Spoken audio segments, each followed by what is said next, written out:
Queridos irmãos, eu quero saudá-los com a graça e a paz do Senhor Jesus. Amém? Amém. Amém. Amém. Vai ver que o amém da parte da manhã, né, Clóvis? É mais forte, né? Porque vem depois do café, né? Da noite é antes do café, é da janta e tal.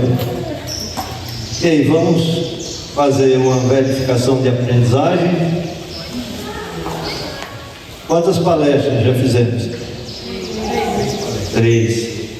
Tudo bem. Sem ativar aquele modo memória, assim, olhando para baixo. Vamos ver se a gente consegue, né? A primeira palestra, qual foi o tema? Pode falar, Davi. Diga, não estava na primeira. Estava.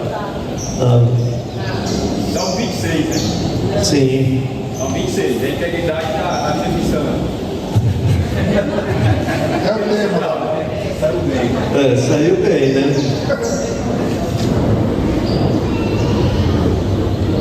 E aí, vamos? Muito bem. Os versículos, Thomas? 1 a 12. Muito bem. E as divisões? Foram 3. O que significa viver acima de qualquer suspeita? Em primeiro lugar, viver sem nada esconder. Certo? Em segundo lugar, viver sem associar-se com ímpios. Em terceiro lugar, viver sem temer o juízo de Deus. Certo? Então, a segunda palestra, qual foi o tema? Isso, integridade onde ninguém vê. Qual foi o texto? De 1 a 8. Clóvis, quais foram as duas divisões?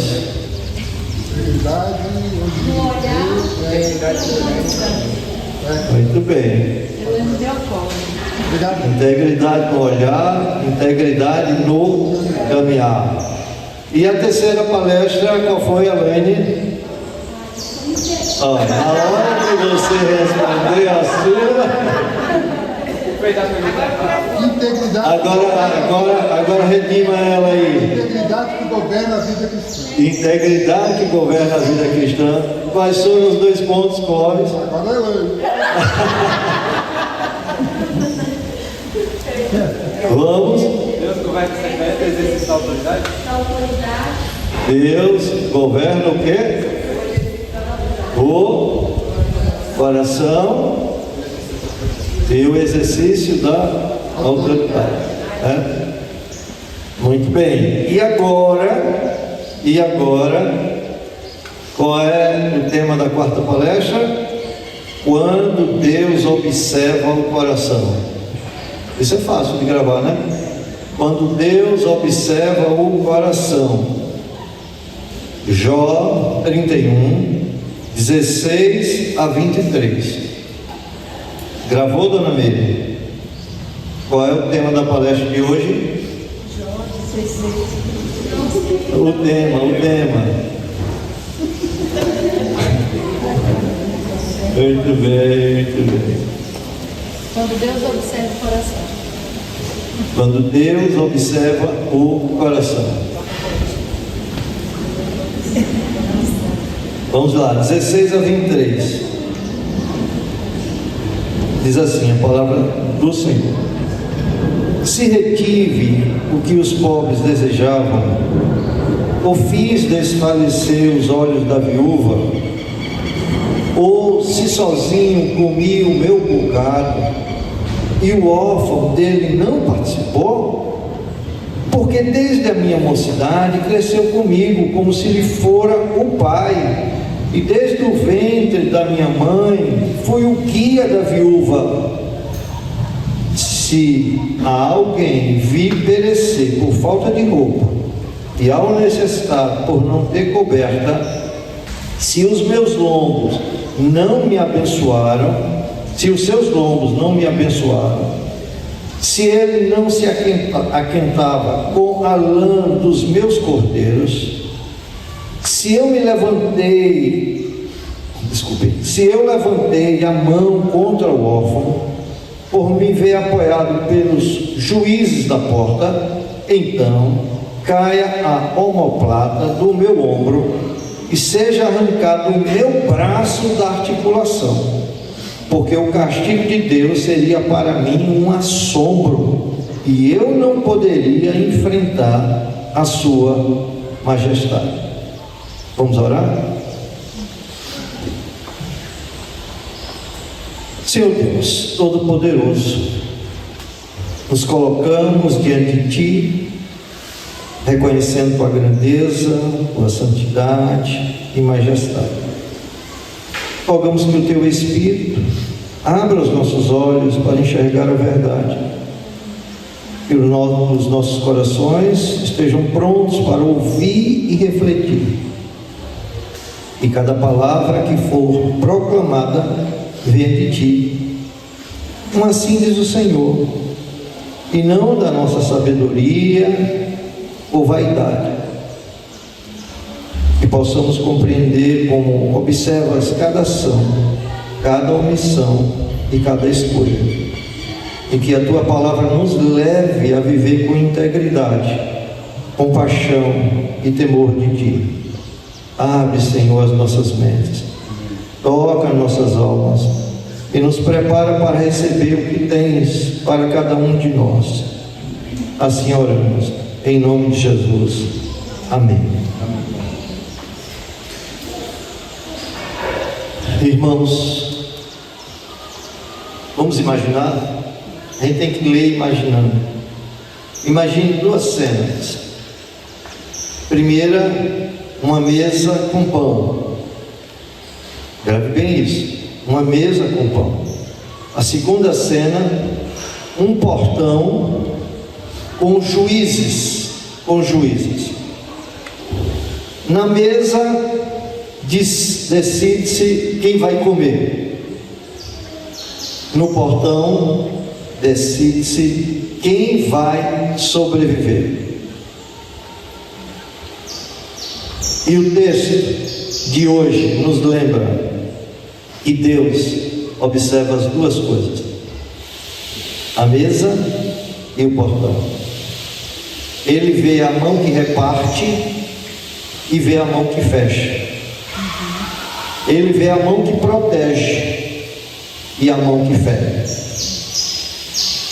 No Salmo 26, vimos que a integridade começa sem nada a esconder. Não foi isso? No capítulo 31 de Jó, versículos de 1 a 8, aprendemos a integridade é onde ninguém vê. No capítulo 31, nos versículos 9 a 15, nós fomos confrontados e vimos que Deus governa o quarto secreto e a mesa das decisões. Agora, em Jó 31, 16 a 23, o texto avança ainda mais e vai mostrar que Deus não observa apenas o pecado que praticamos. Preste bem atenção nisso. O texto avança e vai mostrar que Deus não observa apenas o pecado que praticamos. Ele observa também o bem que negamos. Agora ele não vai falar da comissão, mas da omissão. Da omissão. E a gente nunca associa a integridade com o pecado de omissão. E Jó faz isso muito bem. Então Deus observa o bem que negamos e o poder que usamos contra os fracos. Então eu repito, ele observa a mesa onde há pão e pesa o portão onde se decide a vida dos fracos. Deixe-me fazer uma aplicação rápida para você refletir. O que passou diante de você e você fingiu não ver? Que necessidade você reconheceu e chamou de não é minha responsabilidade? Você reconheceu a necessidade, mas você a denominou de não é minha responsabilidade. Que poder você já usou apenas porque podia? Porque, meus irmãos, quando Deus observa o coração, Ele revela não apenas o que fazemos, mas o que evitamos fazer. E antes que olhemos para as mãos dos outros, o texto nos obriga a olhar para as nossas. Isso é que é fantástico nesse texto, porque nós temos uma tendência muito natural de olhar para as mãos dos outros, mas o texto aqui nos força a olhar para as nossas em primeiro lugar. Primeiro ponto: Deus observa a omissão diante da necessidade. Deus observa a omissão diante da necessidade. Vejam o versículo 16. Jó diz: se retive o que os pobres desejavam, ou fiz desfalecer os olhos da viúva. Olhe bem, Jó começa tratando de um pecado silencioso, mas um pecado frequente e devastador: a omissão diante da necessidade. Fazer desfalecer seus olhos não é apenas negar ajuda. Essa referência aqui à viúva é perceber a última esperança e mesmo assim virar o rosto. Aqui é um contraste forte, meus irmãos, com tudo que já vimos até agora na série. Preste bem atenção nisso. Aqui há um contraste forte, porque em Jó 31, no versículo 21, no versículo 1, vimos que Jó vigiou seus olhos para não desejar o ilícito. Fiz uma aliança com os meus olhos para não desejar o ilícito. Agora o texto fala dos olhos dos necessitados, que não pedem luxo, pedem vida. E Jó diz: eu não fiz isso, eu não retive a ajuda que podia dar àquele que era necessitado, que vi os olhos desfalecendo. Eu não fechei o coração. Percebam, meus irmãos, que o livro de Jó, ele tem um conflito, precisamos lembrar. Aqui Jó está respondendo às acusações dos seus amigos. Elifaz, que era o mais velho, veja o que ele diz no capítulo 22, versículo 9 aí de Jó. Que ele disse a Jó, a acusação que ele fez: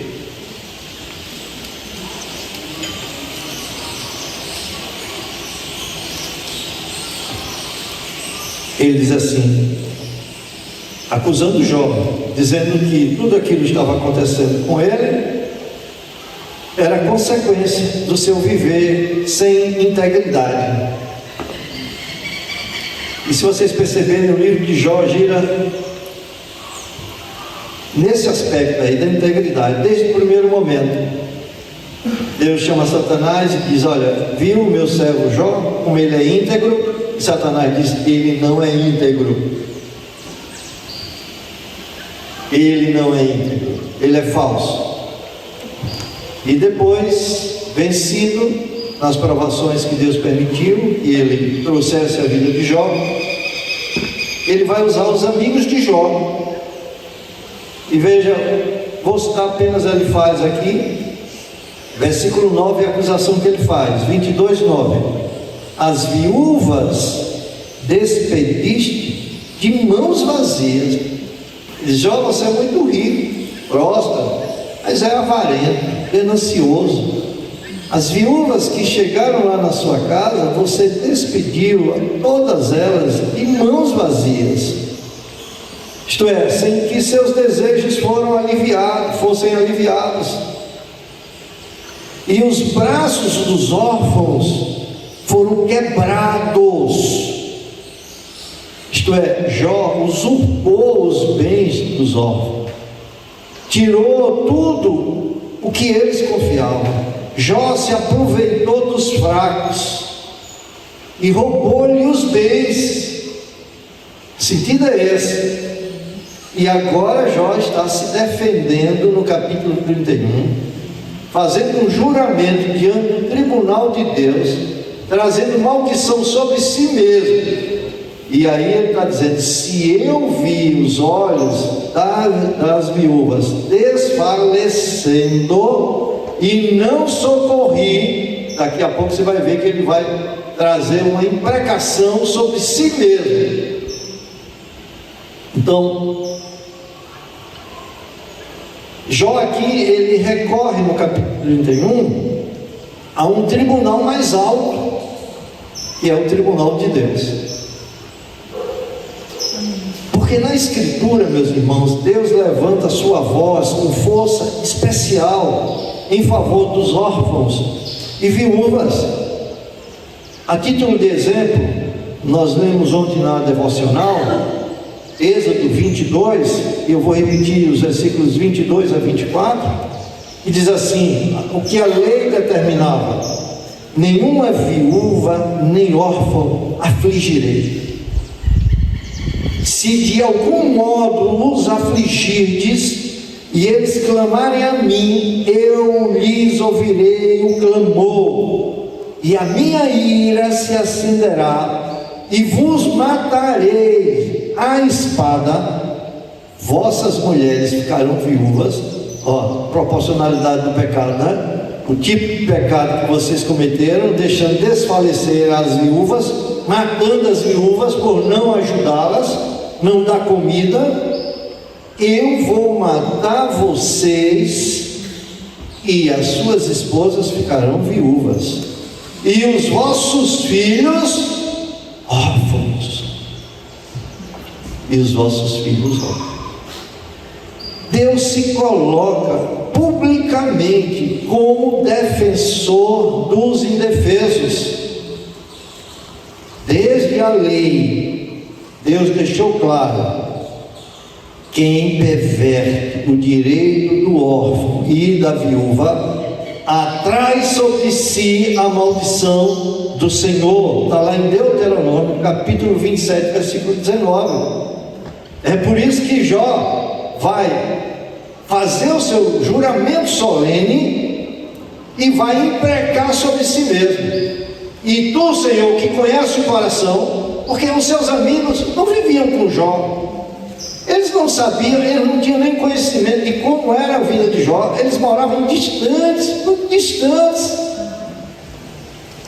Eles talvez negociavam com Jó, tinham uma boa relação com Jó, mas ele não via, ele não conhecia a vida de Jó.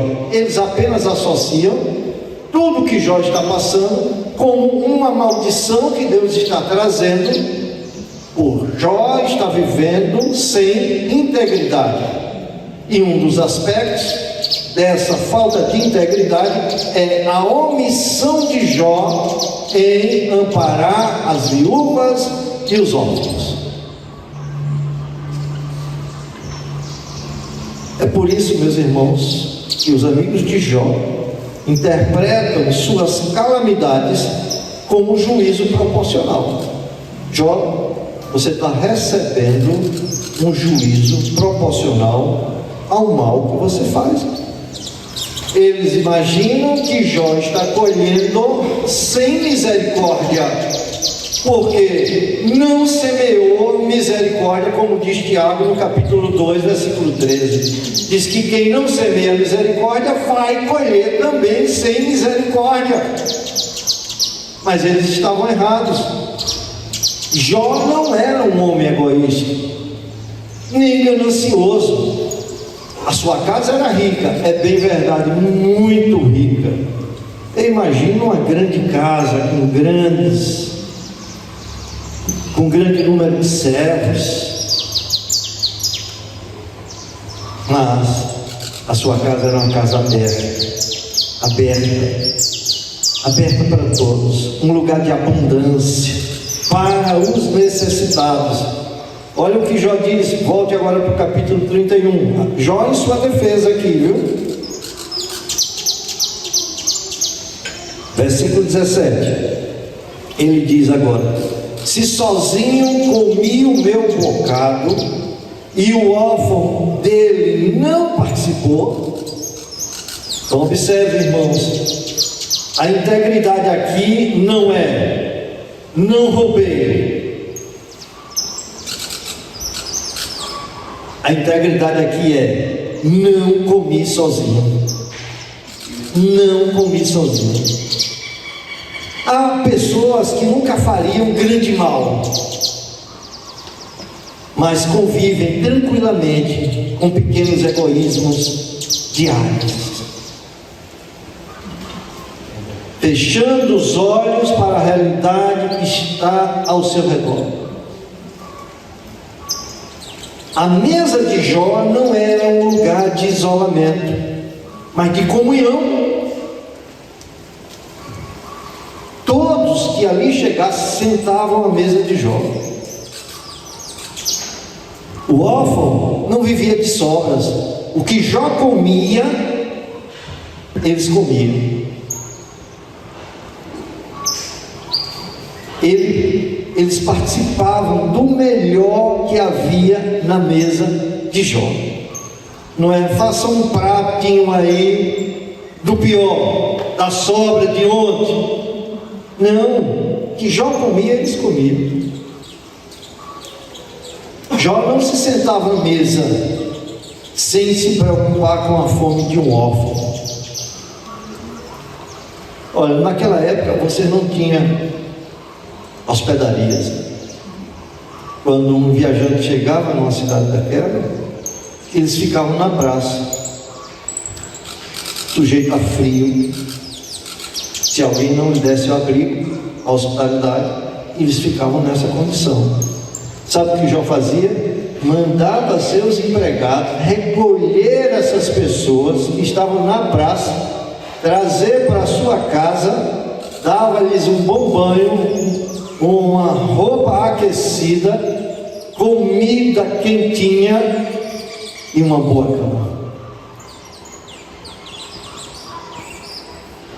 Sua mesa era rica e aberta,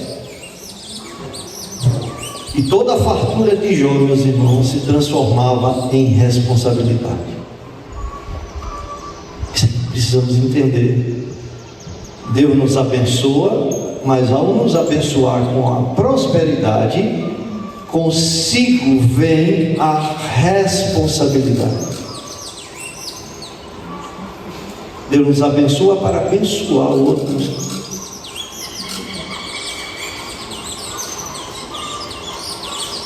A comunhão ali se tornava cuidado, um cuidado especial. Veja o versículo 18, o que é que Jó diz? Porque desde a minha mocidade cresceu comigo como se eu lhe fora o pai, o órfão. Desde a mais tenra idade. Isso aqui é lindo demais. Onde foi que Jó aprendeu esse princípio da hospitalidade, do cuidado com os necessitados? Com seus pais. Vendo em casa como seus pais tinha também mesa aberta, casa aberta para aqueles que eram necessitados.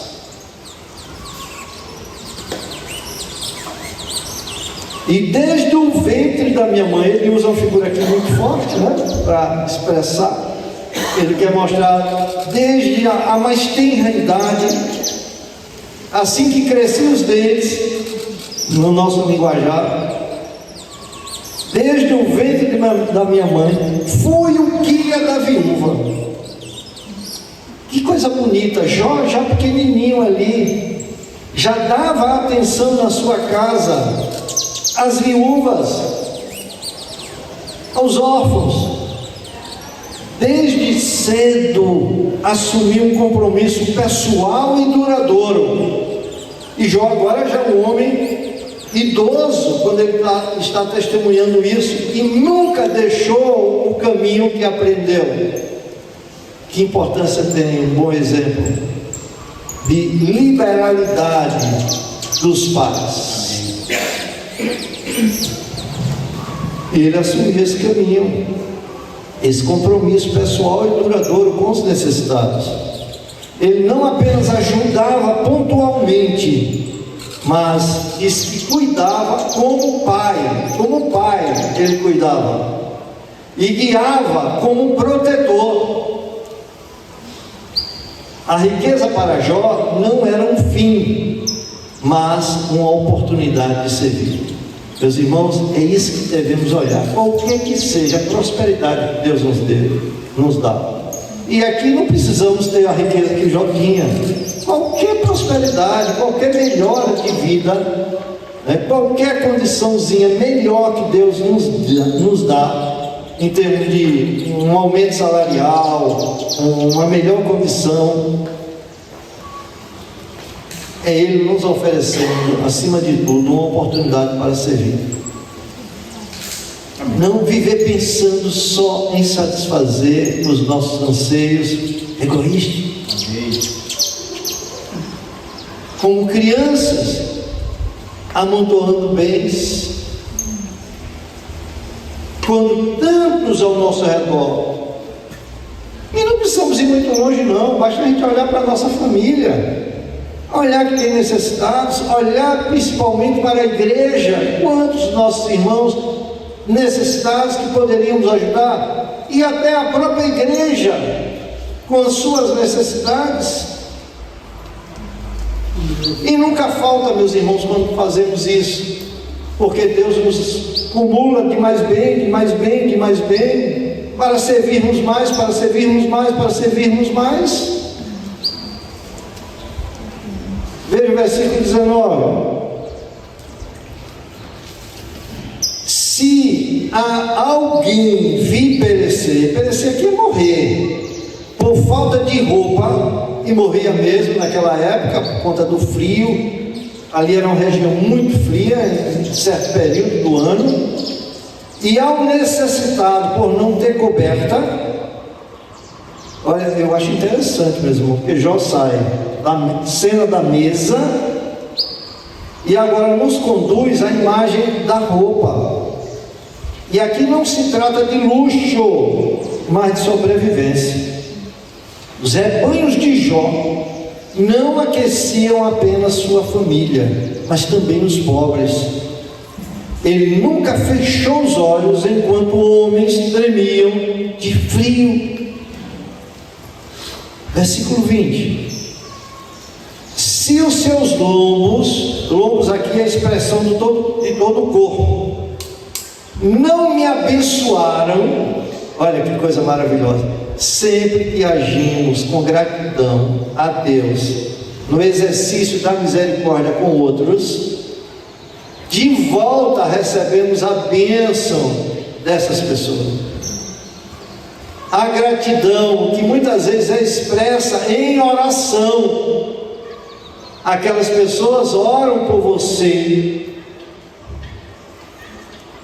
diante de Deus, porque estão gratas em seu coração. E aqui, irmãos, a palavra nos constrange, nos ataca diretamente. E eu quero aplicar isso para a sua vida. Foi o próprio Cristo quem disse: estava nu e me vestiste. Está lá em Mateus 25, 36. Mas ele também disse: estava nu e não me vestiste. Irmãos, quantas vezes Cristo já passou diante de nós, disfarçado de necessidade, e nós seguimos adiante.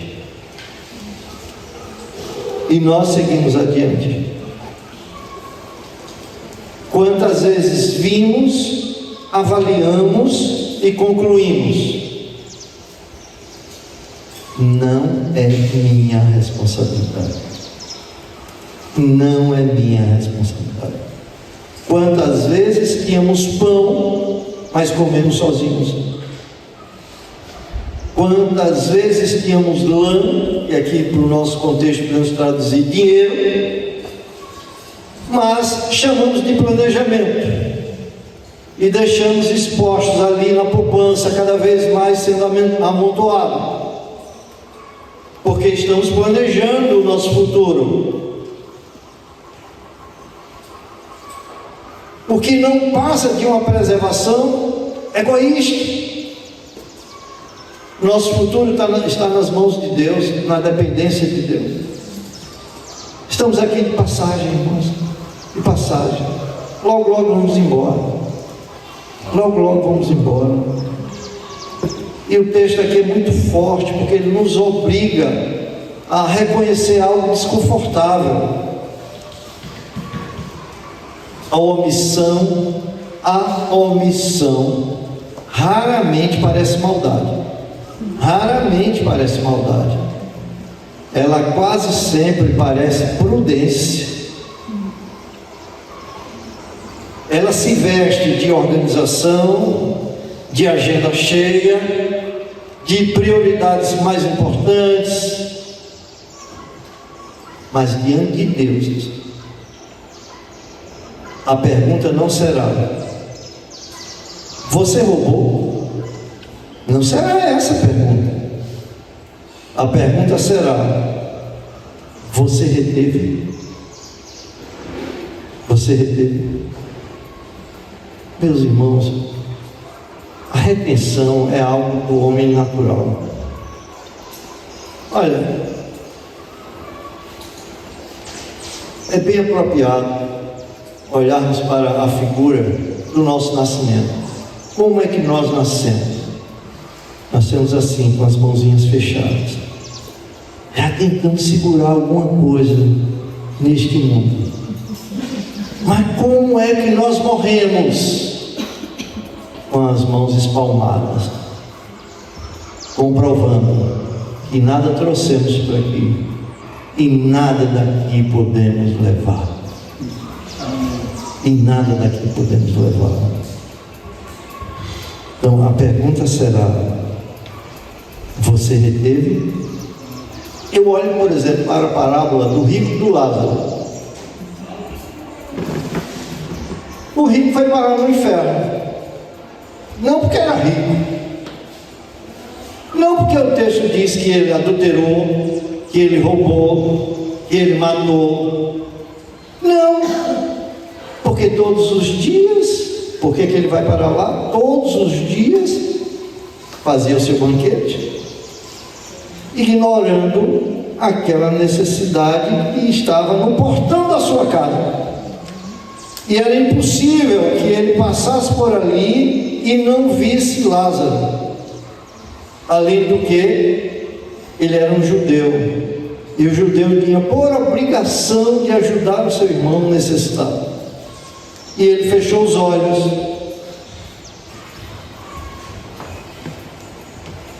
Muito bem. No inferno, ele vai ser tratado como ele tratou, sem misericórdia. Em tormento, ele vê Lázaro lá no seio de Abraão, a figura de Deus, e pede que Lázaro venha, molhe o dedo na água, com essa gota aqui, ó, e lhe refresque a língua, porque ele está atormentado em chamas. filho, recebeste os teus bens em vida, e como usaste esses bens? Você o reteve, você não exerceu misericórdia. Então agora, nenhuma gota de água mais você terá. Ele foi condenado ao inferno não pelo que praticou, mas pelo que não praticou. Pelo que não praticou. Sabe por quê? Porque Deus observa não apenas o mal que praticamos, mas também o bem que deixamos de fazer. Quando podemos fazer,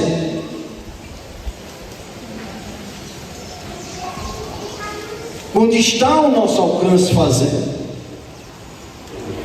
Eu não estou aqui advogando que devemos ser irresponsáveis, deixando as nossas prioridades familiares, lançando todos os bens nesse exercício de uma misericórdia exterior.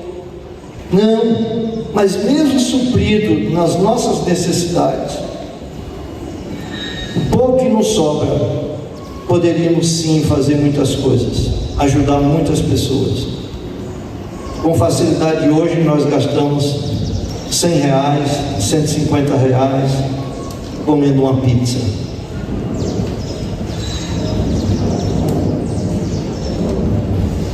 Você sabe o que isso significa para quem não tem nada? Muita coisa. E não poderíamos nos privar disso e comer naquele dia o pão com queijo, a mortandela, o café, uma coisa simples. É porque não temos percepção daquilo para o qual fomos chamados, para servir com todo o nosso ser, com tudo que Deus colocou em nossas mãos.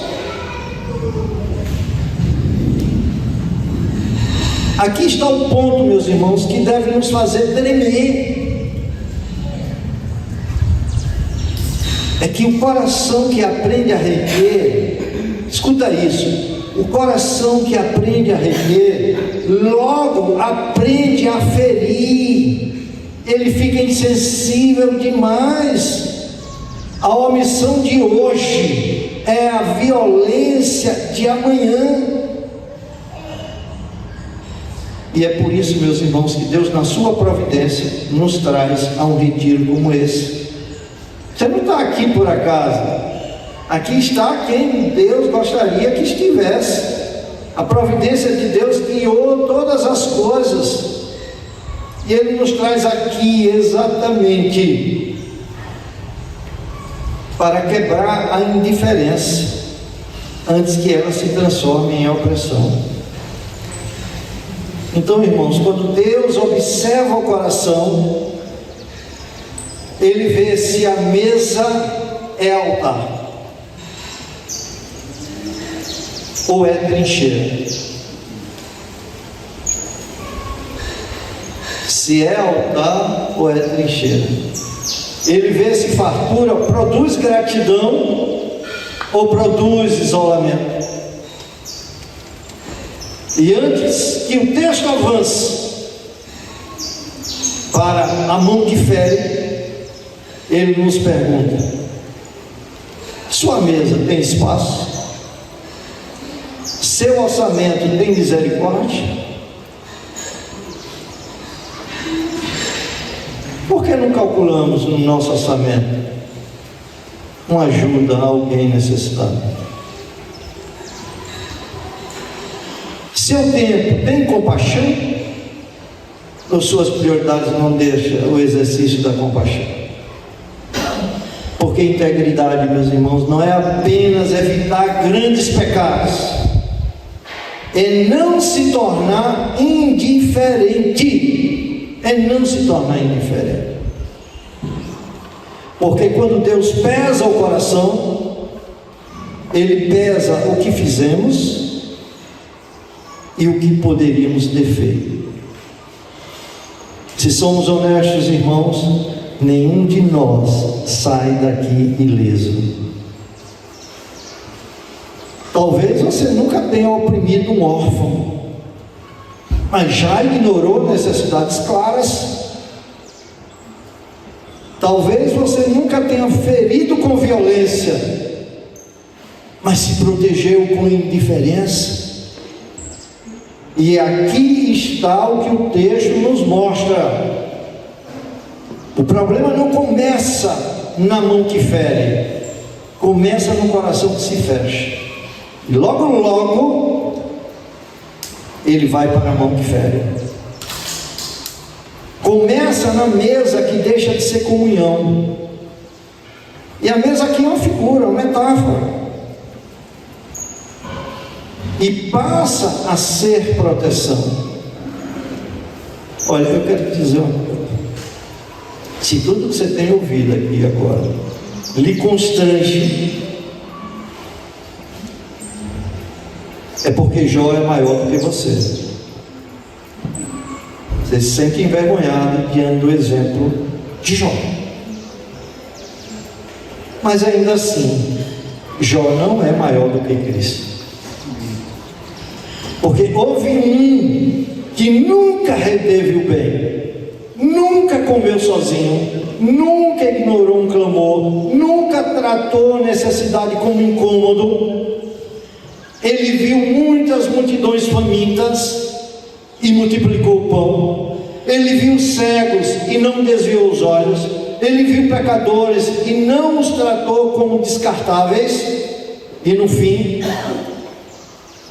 foi ele quem ficou nu, dependurado naquela cruz.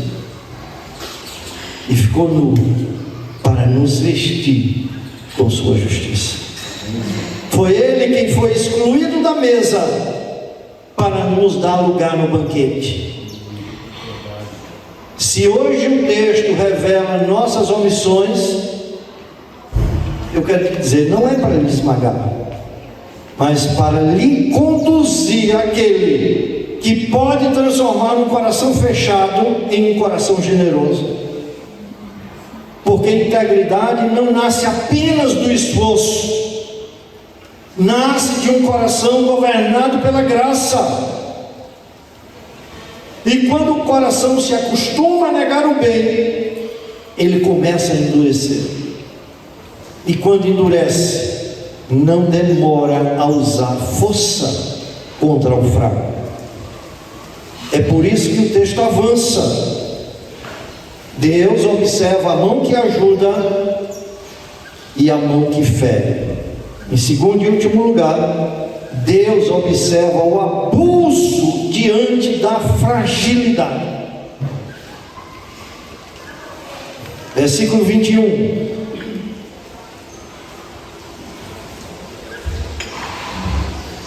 Se eu levantei a mão contra o órfão, por me ver apoiado pelos juízes da porta, aqui vou trazer esse esclarecimento para você entender bem. A porta aqui é o portão, onde eram julgadas todas as causas. Eles não tinham fórum naquela época, eles não tinham tribunal assim estabelecidos como nós temos hoje. O tribunal era no portão da cidade, ali havia o comércio, ali havia as transações e principalmente as transações judiciais. Os anciãos se reuniam ali como juízes. E Jó é um desses juízes. E ele diz assim: olha, se um órfão, como vocês me acusaram, que eu tomei os bens dele, e ele veio a juízo, e ali no tribunal eu dei uma sentença levantando a mão contra ele, que coisa, meus irmãos. Aqui Jó sai do campo da omissão para algo mais grave. Não se trata mais de deixar de ajudar, mas de usar poder contra quem não pode se defender. Se eu levantei a mão contra o órfão, levantar a mão aqui não descreve um gesto impulsivo, aquela linguagem forense, de tribunal. Jó está falando aqui, imaginando-se lá no tribunal, sentado no tribunal com os demais juízes. Aqui é uma decisão calculada, é condenação deliberada. O órfão representa, nesse tribunal, aquele que não tem voz, não tem influência, não tem capital social, nem proteção jurídica. E o texto torna isso ainda mais sério, quando Jó admite ter apoio entre os juízes que julgavam no portão da cidade. Jó era como o chefe dele. Podia usar muito bem o corporativismo, como a gente vê aí no dia a dia. E Jó disse: eu tenho um apoio. Isso mostra que ele tinha amigos, que tinha prestígio, que tinha autoridade e acesso aos centros de decisão. Jó poderia facilmente inclinar sentenças, pressionar consciências, vencer causas injustas sem jamais ser questionado. Mas ele afirma diante de Deus: não fiz isso. E aqui, irmãos, o texto nos alcança sem rodeios, porque o abuso de poder não acontece apenas em tribunais antigos, acontece em casa, quando os pais esmagam filhos com gritos, humilhação ou injustiça. Acontece no trabalho, quando patrões pressionam, negam direitos, exploram vulnerabilidade. Acontece na igreja, quando liderança usa influência para calar, proteger os seus ou atropelar a consciência. Irmãos,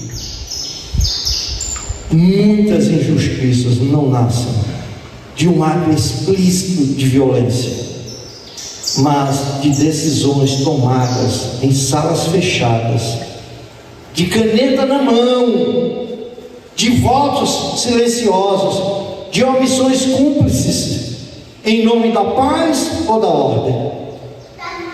E diante disso, Jó confessa que não abusou de sua posição e poder.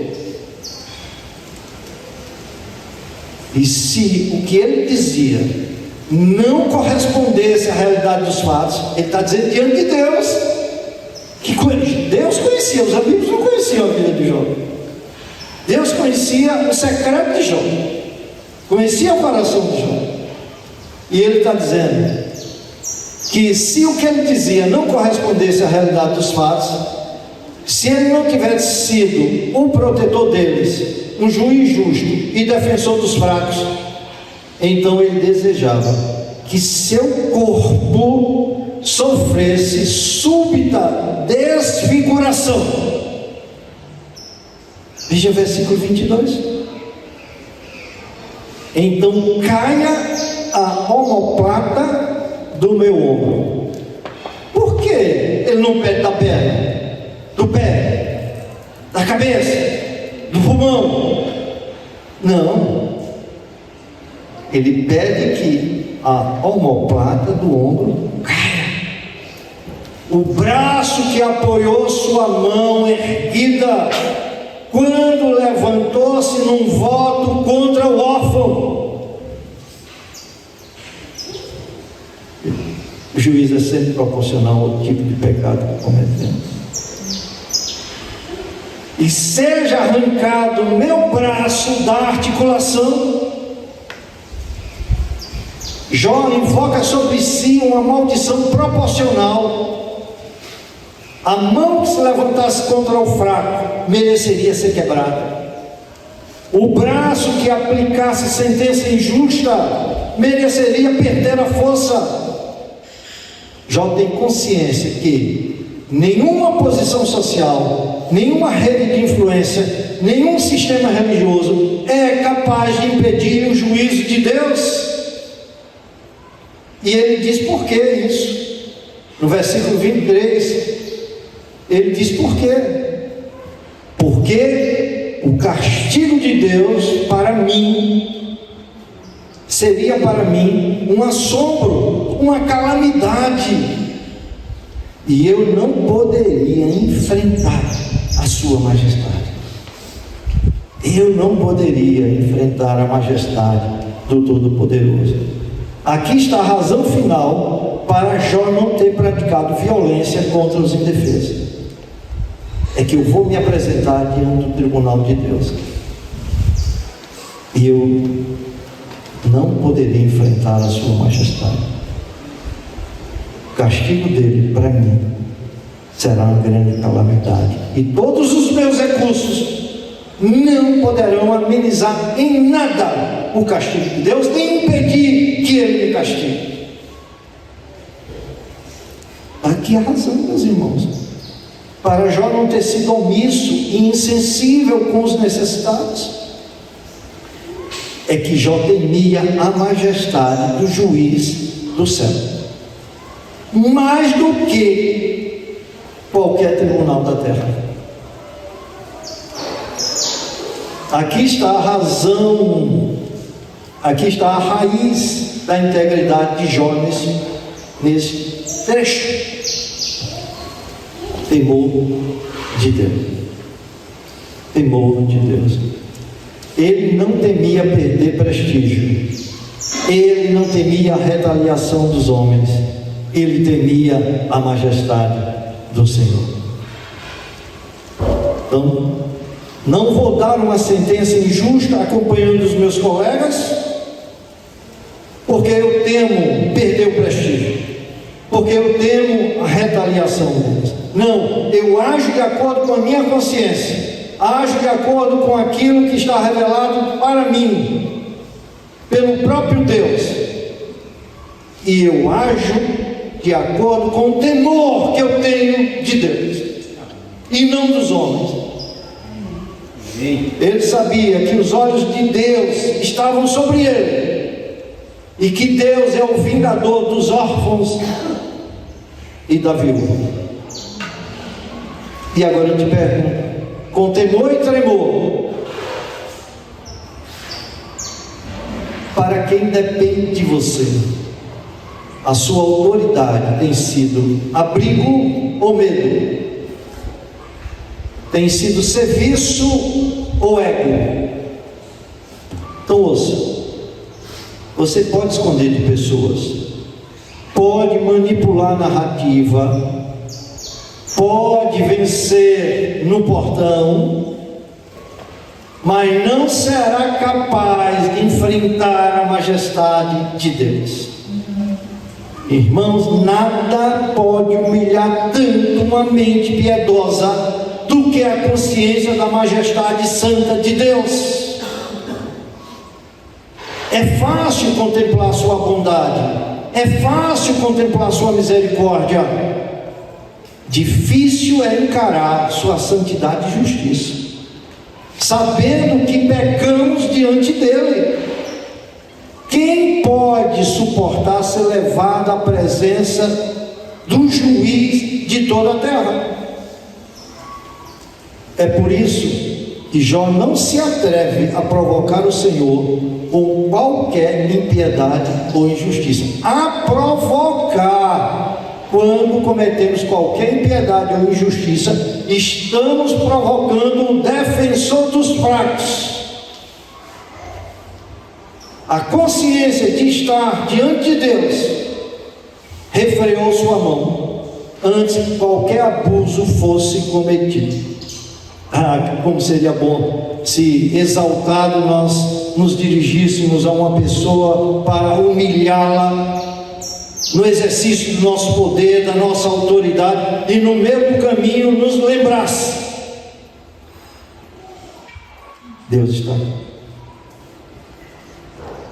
o Deus todo majestoso, e eu não posso fazer isso. Como pararíamos ali e voltaríamos? O temor de Deus impedia a sua mão de ferir os fracos.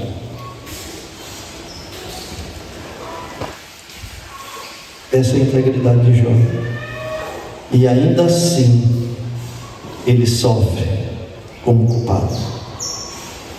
Todas as maldições parecem ter caído sobre a sua cabeça, a ponto dos amigos olharem para ele e desacreditar que ele era um crente, de chamá-lo de ímpio, de perverso. E é exatamente aqui, meus irmãos, que Jó deixa de apontar para si e começa a apontar para outro justo. E eu concluo nessa direção.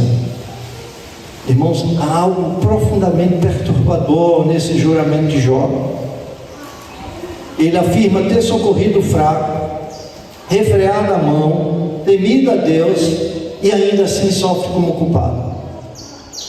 O benfeitor é tratado como opressor para redimir opressores. Ele foi julgado como culpado para justificar culpados reais.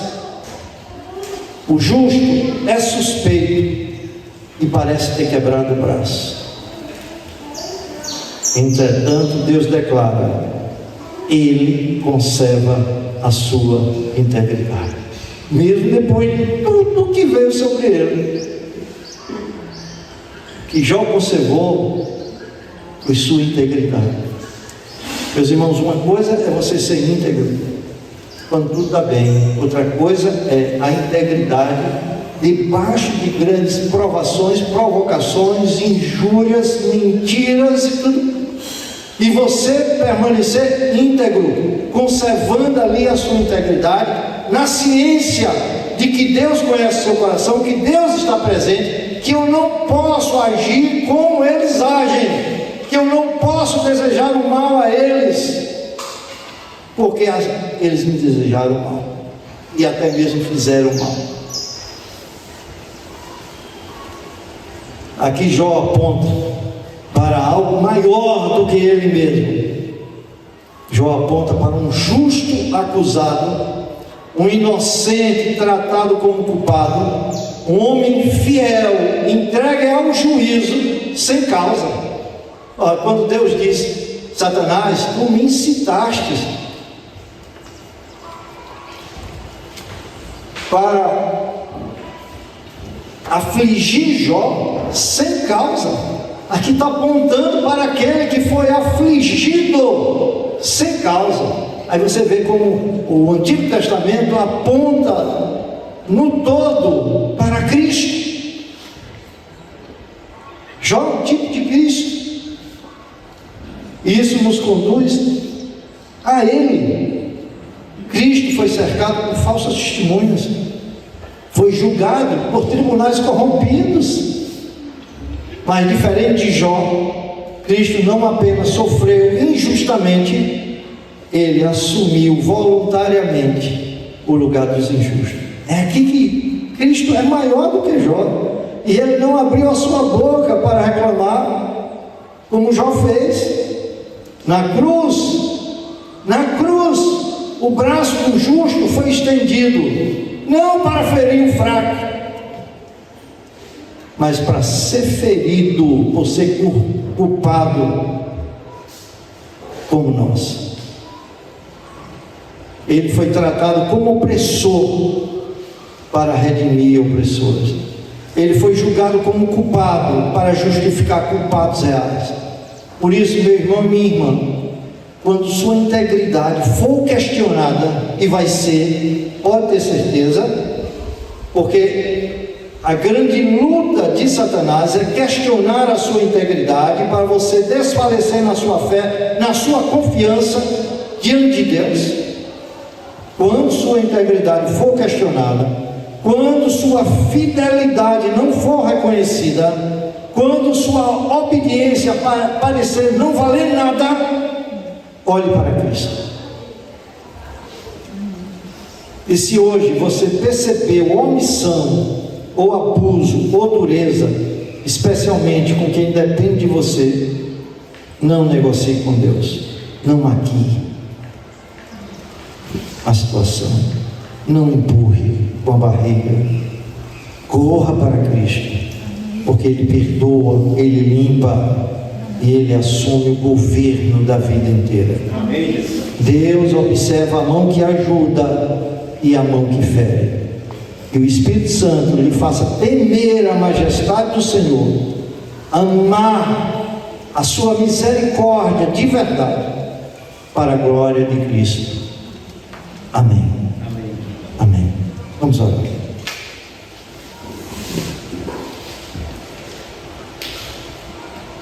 Senhor Jesus, agradecemos por Tua palavra que nos confrontou e nos revelou a condição do nosso coração. Perdoa-nos pelas vezes que fechamos nossos olhos à necessidade. Perdoa-nos, porque muitas vezes a nossa mesa não foi altar, mas trincheira. Perdoa-nos pelo poder que já usamos para nós mesmos e não para proteger os fracos. Renova em nós misericórdia, compaixão e coragem para agir com justiça. Que o temor da Tua majestade nos conduza e que a Tua graça transforme nossas mãos, nossas decisões e nossas vidas. E possamos ajudar sem olhar para nós mesmos. E que pelo Teu Espírito sejamos instrumentos de amor, justiça e integridade. Guia-nos para sempre, honrar-te com nossos corações, com nossas mãos e nossas vidas. Em nome de Cristo, nosso justo e Salvador. Amém.